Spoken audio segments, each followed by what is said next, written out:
નમસ્કાર, હું છું ક્ષિતિજ નાયક. એશિયાના સૌથી જૂના અખબાર મુંબઈ સમાચારના ડિજિટલ પ્લેટફોર્મ પરથી વાત કરીએ અત્યાર સુધીના મહત્વના સમાચારની. નક્સલવાદીઓ પર વધુ ગાળીઓ કસવા માટે કેન્દ્ર સરકાર બની સજ્જ.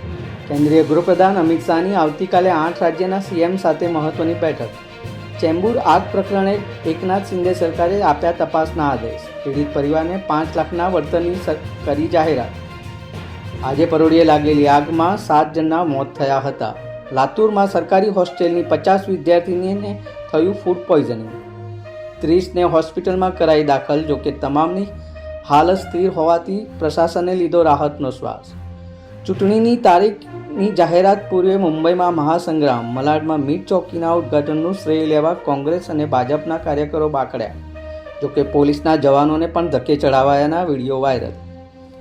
ગુજરાતમાં ચોમાસાની વિદાય પછી ઓક્ટોબર હીટથી પરેશાની વધી. આગામી દિવસોમાં ગરમીમાં વધારો થવાના હવામાન વિભાગના વર્તારા.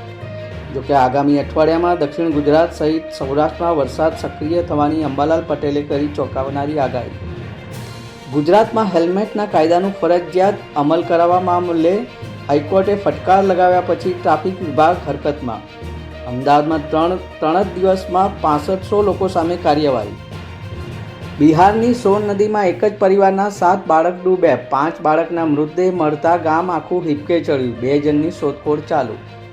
ઇન્ટરનેશનલ સ્કેટિંગમાં ગુજરાતી રિષિક પુરાણી ઝળક્યો. 13 દેશના સ્કેટર્સમાં ભાગ લઈને રિષિક બ્રોન્ઝ મેડલ જીતીને મુંબઈનું નામ રોશન કર્યું. T20 મહિલા વર્લ્ડ કપમાં ભારતે પાકિસ્તાને ધૂળ ચટાડી. ન્યૂઝીલેન્ડને હરાવ્યા પછી આજે પાકિસ્તાને 6 વિકેટે હરાવીને ભારતે વર્લ્ડ કપમાં કરી વાપસી. બિગ બોસ શરૂ થયા પૂર્વે ટીવી સ્ટાર નિયા શર્માનો ચોંકાવનારો ખુલાસો.